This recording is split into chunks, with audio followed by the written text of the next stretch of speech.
इस्लाम धर्म का आज पार्ट 2 क्लास है।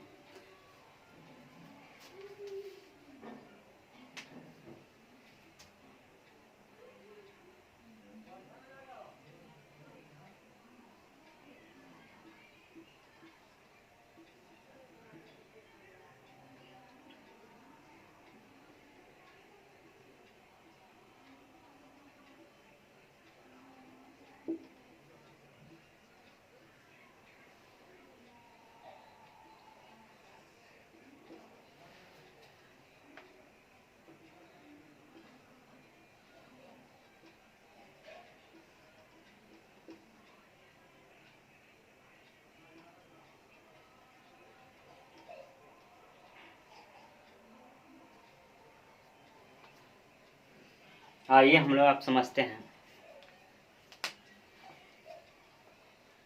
इस्लाम धर्म में हजरत मोहम्मद साहब का जो जन्म जो हुआ 570 ईस्वी में हुआ और ज्ञान की प्राप्ति जो होता है 610 ईस्वी में होता है। मक्का से जो मदीना वो जाते हैं 622 ईस्वी में जाते हैं। इसी को इस्लाम धर्म में हिजरी संवत के नाम से जाना जाता है। जब हजरत मोहम्मद साहब मक्का से मदीना जाते हैं तो इस्लाम धर्म में मक्का से मदीना जाने को हिजरी संवत के नाम से जाना गया और हिजरी संवत से इस्लाम धर्म में कैलेंडर चलता है। इस्लाम धर्म में कौन से संवत से कैलेंडर चलता है? हिजरी संवत से। और मोहम्मद साहब की जो मृत्यु जो होती है 632 ईस्वी में होती है। समझिएगा, हजरत मोहम्मद साहब जन्म जो हुआ था वह मक्का में ही हुआ था। मक्का जो है वह अरब देश में है। मक्का जो है कहाँ पड़ता है? अरब देश में है। 6 वर्ष की अवस्था में इनके माता और पिता का देहांत हो गया था। इनके जो पालन पोषण जो किए थे हजरत मोहम्मद साहब का, वह इनके चाचा ही किए थे। प्रारंभ में हजरत मोहम्मद साहब जो थे वह मूर्ति पूजा करते थे। बहुत सारे मूर्तियों को पूजा करते थे और उनके घर के जस्ट बगल में कहीं बहुत सारे देवी देवताओं का मूर्ति था और उसी मूर्तियों को वह हजरत मोहम्मद साहब पूजा करते थे। हजरत मोहम्मद साहब का जो व्यापार जो था वह भेड़ियों को चराना था। एक तरह से उनका व्यापार था। वह प्रतिदिन जंगल में जाते थे भेड़ियों को लेकर और उसको चराने के लिए छोड़ देते थे। और कहा जाता है कि वह खुद अपने एक हीरा नामक गुफा में हीरा नामक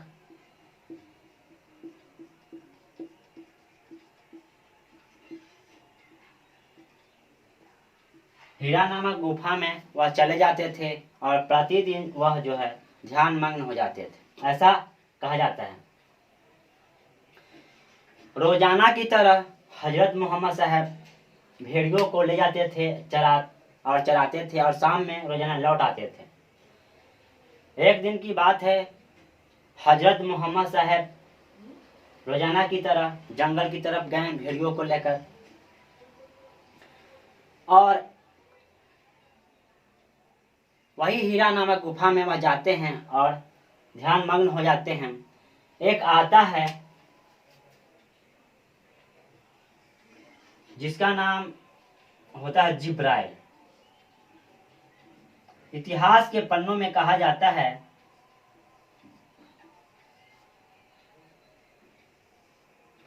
जिब्राइल को भेजने वाला अल्लाह थे,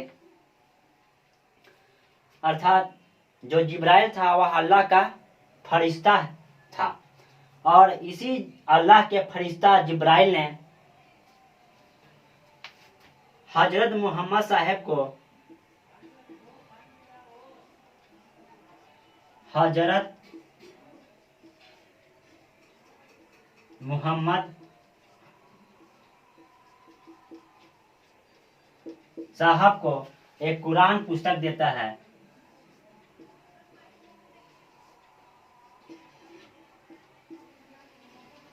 जिब्राइल आता है और हजरत मोहम्मद साहब के कुरान पुस्तक देता है और जिब्राइल कहता है कि तुम ही इस धरती का दूत हो और दूत के रूप में अल्लाह ने तुम्हें ही चुना है। यह बात कौन कहता है? जिब्राइल कहता है। जिब्राइल यह हजरत मोहम्मद साहब को कुरान देता है। कुरान जो पुस्तक जो होती है वह अरबी भाषा में होता है और मक्का जो है वह भी अरब देश में है। इस कुरान को लेकर दौड़ते दौड़ते पूरे गांव में घूम जाते हैं कौन? हजरत मोहम्मद साहब। ला इलाहा इल्लल्लाह मोहम्मद रसूल अल्लाह, यह शब्द का उच्चारण करते हुए बहुत तेजी से दौड़कर जो भेड़िया जो थी वह जंगल में रह जाती है। उन्हें ज्ञान की प्राप्ति होती है। वह कुरान एक हाथ में लिए रहते हैं और दौड़ते हुए ला इलाहा इल्लल्लाह मोहम्मद रसूल अल्लाह करते हुए चिल्लाते रहते हैं। यह देख गांव वाला सोचता है कि लगता है कि मोहम्मद साहब पागल हो गए हैं। लगता है कि वे जंगल में किसी भूत उठ कर देख लिए हैं, इससे उनका दिमाग खराब हो गया है। ला इलाहा इल्लल्लाह मोहम्मद रसूल अल्लाह चिल्लाते हैं और एक पुस्तक किताब रहता है उनके हाथों में और यही कुरान की किताबें लेकर पूरे गांव में वह घूम जाते हैं ला इलाहा इल्लल्लाह मोहम्मद रसूल अल्लाह करते हुए और पूरे गांव में घूमकर वह अंत में अपने घर जाते हैं और यही सब बार बार रटते हैं ला इलाहा इल्लल्लाह मोहम्मद रसूल अल्लाह। लेकिन इनकी बातों को कोई समझता नहीं है और सोते जागते उठते हुए भी यह ला इलाहा इल्लल्लाह मोहम्मद रसूल अल्लाह ऐसे लगता है कि इनको ऊपर कोई भूत सवार हो गया, जिस तरह यह करने लगते हैं। कौन? हजरत मोहम्मद साहब। यह देखकर गांव वाले ने सोचा कि यह पागल हो गया है या कहीं भी बैठे हुए ला इलाहा इल्लल्लाह मोहम्मद रसूल अल्लाह की जाप करते रहते हैं और उनके हाथों में पुस्तक कुरान रहती है। अर्थात उनका कहना था अल्लाह एक है, ला इलाहा इल्लल्लाह मोहम्मद रसूल अल्लाह।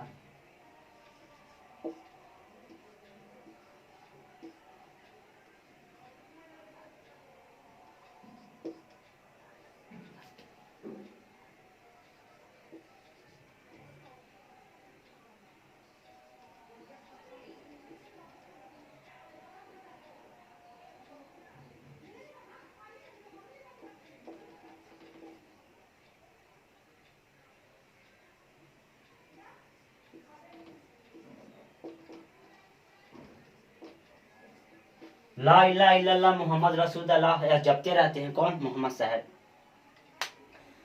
और कुछ समय बीतता है, कुछ समय बीतने के बाद भी यही शब्द रटते रहते हैं। एक बार की बात है कि वह एक डंडा उठाते हैं और जितनी भी मूर्तियों को वह पूजते थे वह सभी को तोड़ना आरंभ कर देते हैं।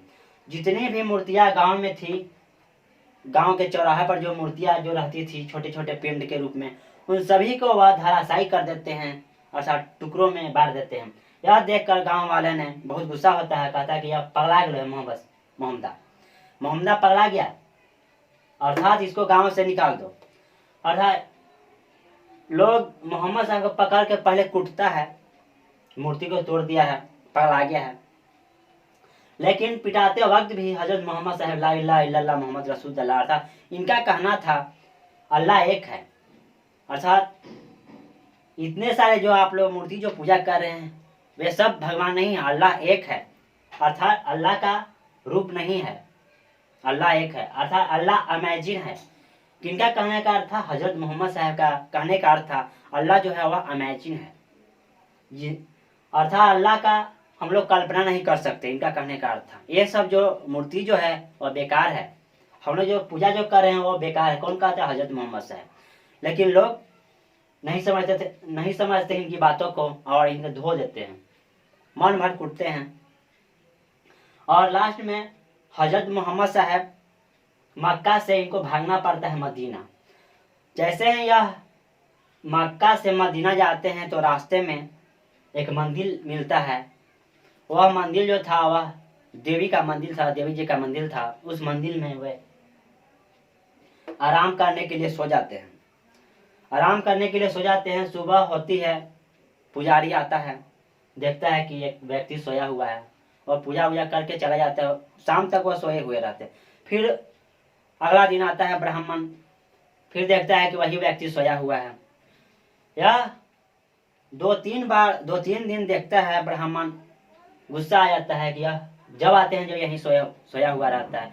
उस दिन वह ब्राह्मण बहुत लेट तक रुका था, शाम तक रुका वहां पे मंदिर, लेकिन वह सोए हुए ही रहे। कौन? हजरत मोहम्मद साहब टस मस नहीं हो रहे थे।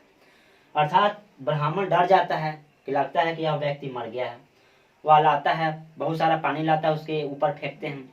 कितना भी पानी डालता है ब्राह्मण, लेकिन मोहम्मद साहब उस मंदिर से टस मस नहीं होते हैं, सोए हुए रहते हैं। तो लेकिन वह जीवित ही थे। ब्राह्मण को पता था यह व्यक्ति जीवित है, लेकिन उठ नहीं रहा है। ब्राह्मण जो है गुस्सा हो जाता है और गुस्सा होकर उसका मोहम्मद साहब के पैर धरता है और खींचने लगता है। मोहम्मद साहब का जो पैर था वह पूरब दिशा में था और मंदिर का जो दरवाजा जो था, मुख जो था, वह भी पूरब की तरफ था और जो मोहम्मद साहब का जो सिर जो था वह पश्चिम की तरफ था। जैसे ही ब्राह्मण उनके पैरों को धरकर खींचता है, जैसे ही वह खींचता है, उनके पैरों को धरकर घुमाता है, तो मंदिर का जो मुख जो होता है वह पूरब से पश्चिम की ओर हो जाता है। और जैसे जिस तरह वह पैरों को घुमाता, उस तरह जो मंदिर का जो मुख होता उस तरह ही घूम जाता था। कभी पूरब से पश्चिम, कभी पश्चिम से पूरब, कभी उत्तर से दक्षिण, दक्षिण से उत्तर। अर्थात जो जिस तरह से वह ब्राह्मण हजरत मोहम्मद साहब के पैरों को घुमाता, उस तरह मंदिर का मुख उसी दिशा में हो जाता। यह देख ब्राह्मण डर गया। ब्राह्मण सोचने लगा कि लगता है कि यह भूत है, मंदिर में भूत आ गया का। लेकिन यह देख ब्राह्मण डर जाता है और वह छोड़ छाड़ कर फांदने के लिए एक सीढ़ी, वह 5 सीढ़ी फांद कर ही भागने लगता है, पीछे भी नहीं देखता है और वहां से ब्राह्मण भाग जाता है। हजरत मोहम्मद साहब कुछ दिनों के बाद वहां से उठते हैं और जाते हैं मदीना। और हजरत मोहम्मद साहब 622 एडी में, हजरत मोहम्मद साहब मक्का से मदीना 622 एडी में जाते हैं। लेकिन हजरत मोहम्मद साहब के जो ज्ञान की जो प्राप्ति होता है वह 610 एडी में। जन्म हुआ 570 एडी, ज्ञान की प्राप्ति जो होता है 610 एडी हीरा नामक गुफा में होता है। कहाँ होता है? हीरा नामक जो गुफा है वह मक्का में ही है। मक्का जो है वह अरब देश में पड़ता है।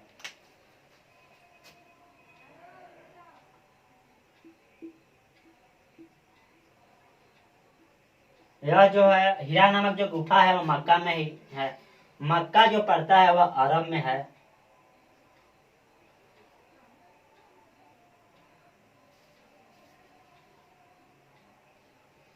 मक्का जो है वह अरब में ही, अरब देश में है। वे चले जाते हैं मक्का से मदीना। वह मक्का से मदीना जो जाते हैं वह 622 एडी में जाते हैं। मक्का से मदीना जाने को ही इस्लाम धर्म में हिजारी के नाम से जाना गया। किसके नाम से जाना गया? मक्का से जब मदीना जाते हैं, मक्का से मदीना जाते हैं हजरत मोहम्मद साहब 622 एडी में। मक्का से मदीना जाने को ही इस्लाम धर्म में हिजारी के नाम से जाना गया और यही हिजरी सम्मत के नाम से जाना गया। जाने को हिजारी कहा गया और एक कैलेंडर बनता है इस्लाम धर्म में जिसका नाम होता है हिजरी सम्मत। इस्लाम धर्म में जो कैलेंडर जो चलता है वह हिजरी सम्मत के नाम से चलता है। हिजरी सम्मत जो चला 24 सितंबर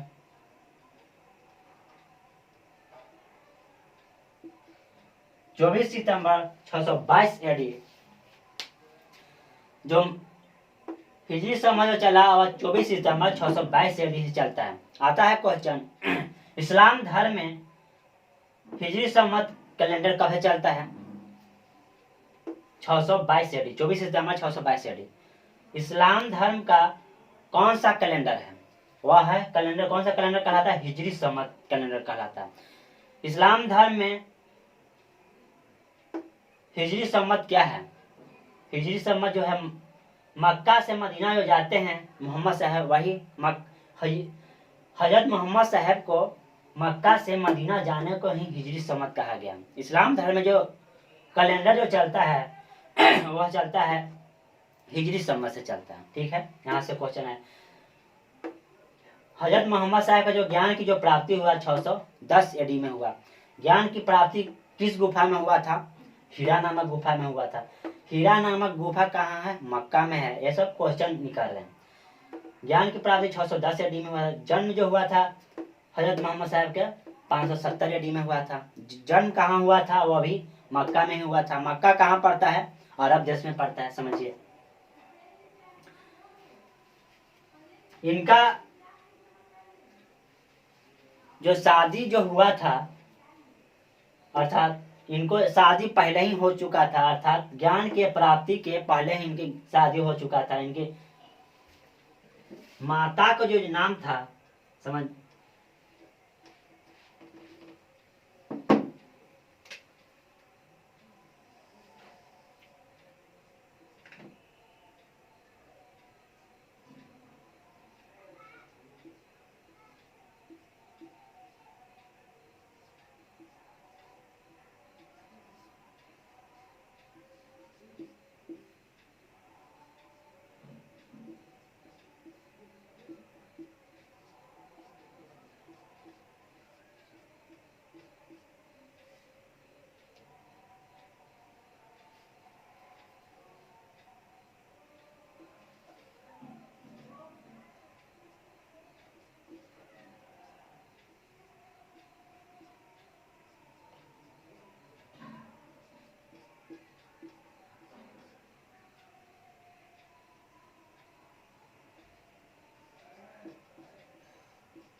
समझिए।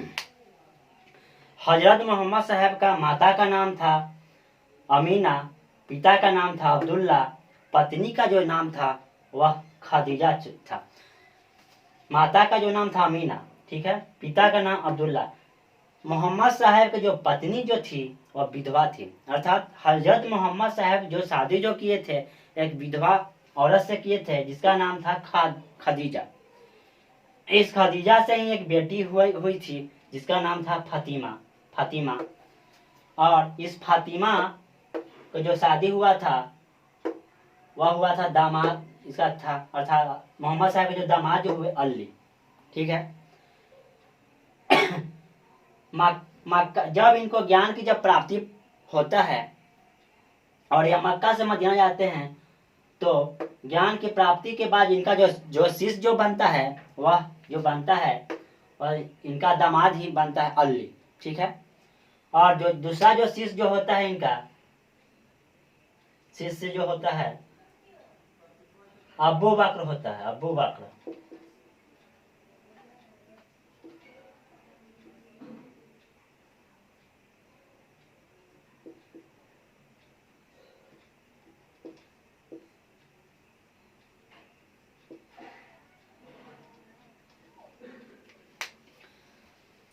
फिर समझिए बातों को।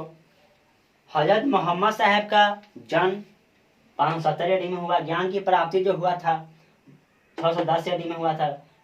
पिता का नाम अब्दुल्ला था, माता का नाम अमीना था और पत्नी का नाम जो था खदीजा था। खदीजा जो थी वह विधवा थी, अर्थात मोहम्मद साहब विधवा औरत से शादी किए थे जिसका नाम था खदीजा। ठीक है। बेटी का नाम था फातिमा। इस फातिमा का जो शादी हुआ वह अली से होता है। ठीक। और 622 ईस्वी मक्का से मदीना गए, यही हिजरी सम्मत के नाम से जाना गया। ठीक। जब इन्हें 610 ईस्वी में ज्ञान की प्राप्ति हुआ और यह मूर्तियों को जब तोड़ने लगे तो इसका विरोध सबसे ज्यादा जो किया वह यहूदियों और ईसाइयों ने किया। किसने किया? यहूदियों और ईसाइयों ने किया। और यहूदियों और ईसाइयों ने ही इनको मक्का से भगा दिया था, मारकर कहाँ? मदीना भागना पड़ा। किन्हें? हजरत मोहम्मद साहब को। हजरत मोहम्मद साहब जब मक्का से जब मदीना गए तो मदीना में ही 10,000 मुसलमानों को इकट्ठा किए। कहाँ पे?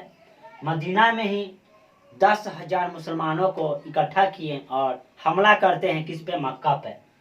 वह हमला करते हैं मक्का पर और इस प्रकार से मक्का को वह जीत लेते हैं। कुछ समय के बाद हजरत मोहम्मद साहब को तबीयत खराब हो जाता है, अर्थात बीमार पड़ जाते हैं और 632 ईस्वी में इनको बुखार के कारण मृत्यु हो जाती है, 632 एडी में ही। और इनको जो हजरत मोहम्मद साहब को दफनाया जाता है यहाँ जो मदीना जो गए थे, मदीना में ही दफनाया जाता है। मदीना में दफनाया जाता है। इस्लाम धर्म में जो ईद जो मनाया जाता है, ईद पर्व जो मनाया जाता है, वह इनका जन्म के खुशी में मनाया जाता है। अर्थात ईद का जो पर्व है वह हजरत मोहम्मद साहब का जन्म के उत्साह में मनाया जाता है। आता है क्वेश्चन, ईद का पर्व किसके उत्साह में मनाया जाता है? अर्थात हजरत मोहम्मद साहब के जन्म पर मनाया जाता है ईद का पर्व। 632 ईस्वी में मोहम्मद साहब की मृत्यु हो जाती है, लेकिन मोहम्मद साहब कह चुके थे कि हमारा उत्तराधिकारी ही खलीफा होगा।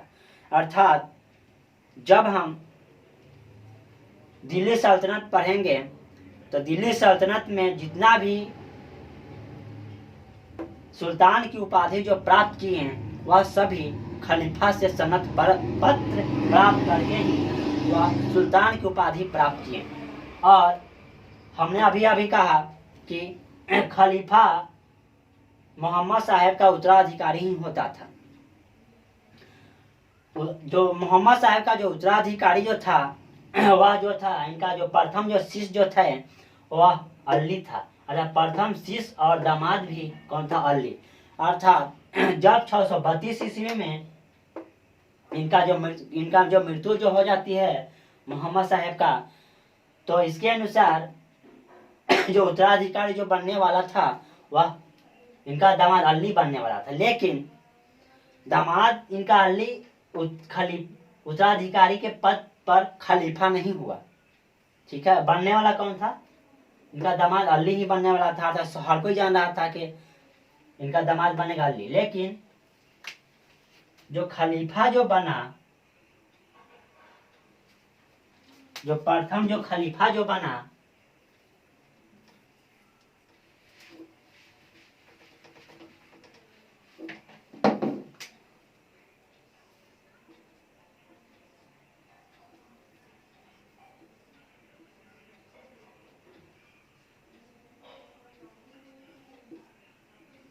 प्रथम खलीफा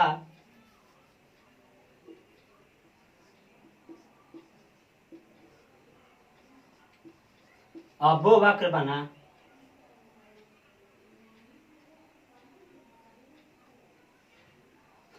दूसरा खलीफा जो बनता है उमर बनता है। तीसरा जो बना उस्मान।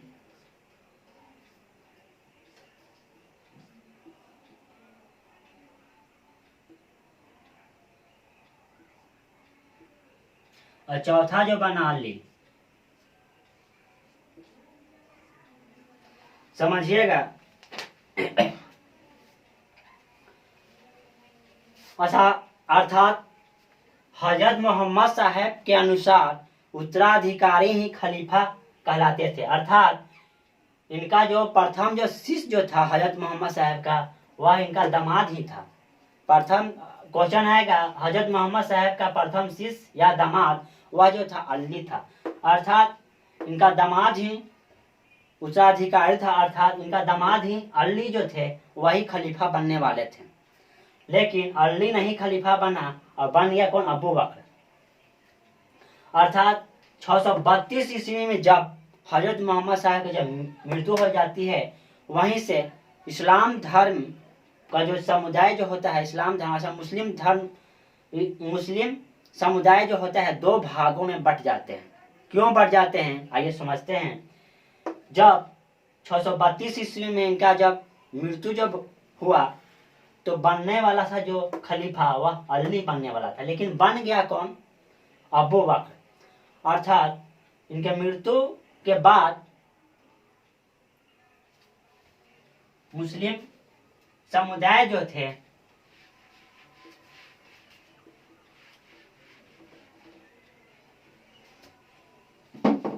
मोहम्मद साहब के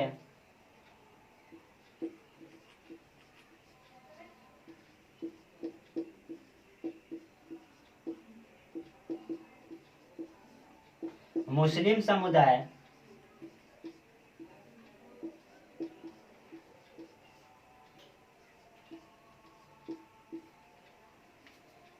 दो भागों में बट गए, दो भागों में बट गए।